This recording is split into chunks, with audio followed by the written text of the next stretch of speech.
As SMU moves into the Big East, is there a desire on your part or on the part of the coaches to continue non-conference games against regional opponents, whether it's Baylor or TCU or Rice or teams like that? Yes, absolutely.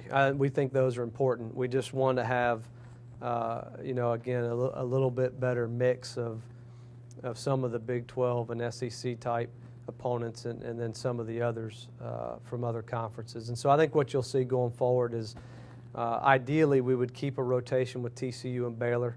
We feel like those are two, local kind of rival opponents. Right now the rotation is one home, one away, and we like that.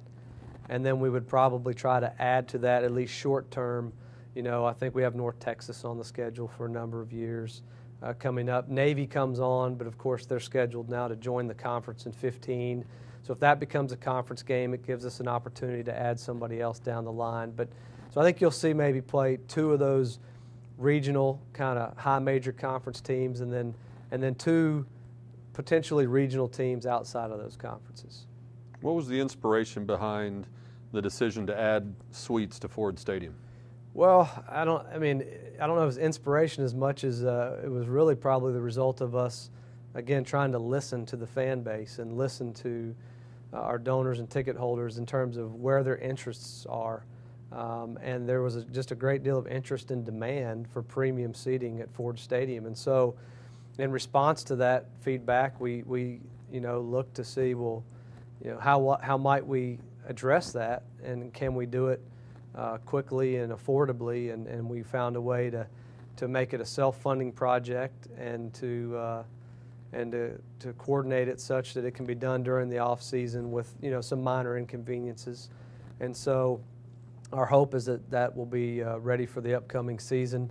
And I think it adds not just another club area and 7 to 9 more suite areas, but it also adds a little differentiation in seating because these premium areas, all the seating will be outside.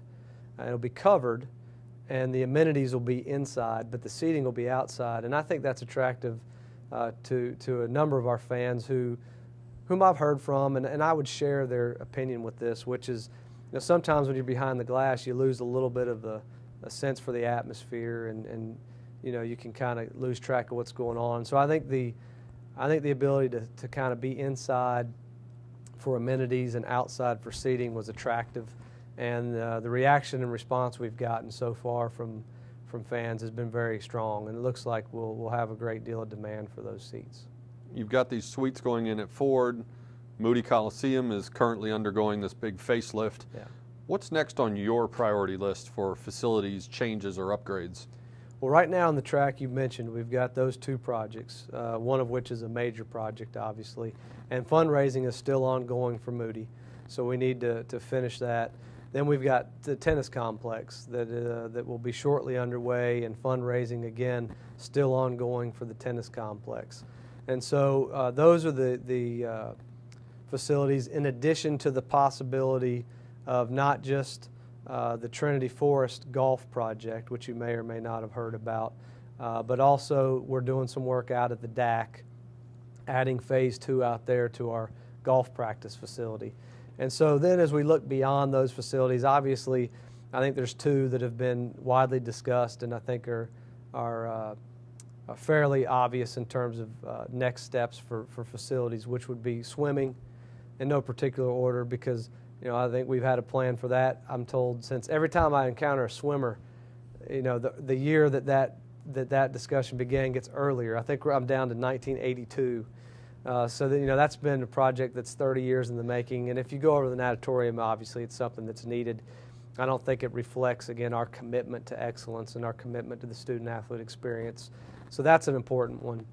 And then, some type of an indoor performance center, which would accommodate and house, track, football, other sports, and then this idea that we would partner with the university faculty to conduct research in, speed performance. And, we do a lot of that here at SMU, and very cutting edge and very, we think that could become a world-class facility and program that would attract not just athletes to SMU, but athletes from all across the globe to train and to improve. And so pretty innovative idea with the indoor facility. And the first phase of that feasibility study was determining where we would relocate soccer, because we would have to relocate soccer if we were to utilize the current track soccer footprint for an indoor facility. And we just completed that phase, and now we need to look at next steps in terms of how we vision those two projects.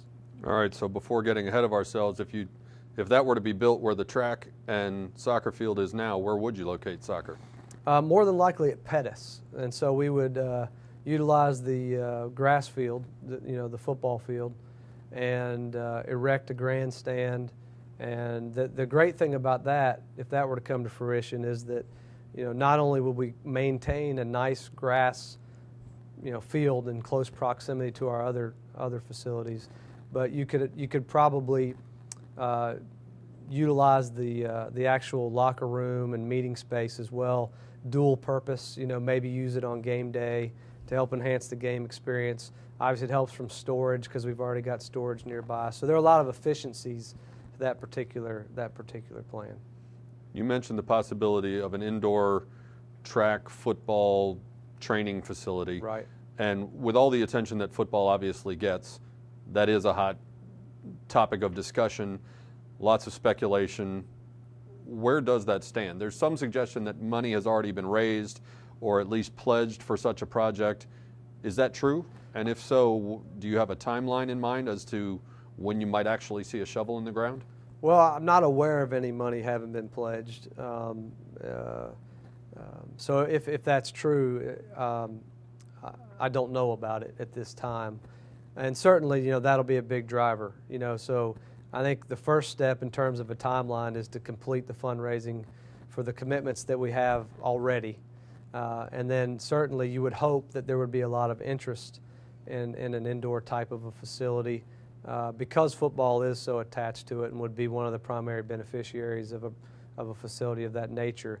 You would like to think and hope that you could go out and fundraise, but you would have to raise the money. We've got to figure out what that would cost, because it would include the soccer relocation facility. It would include the indoor.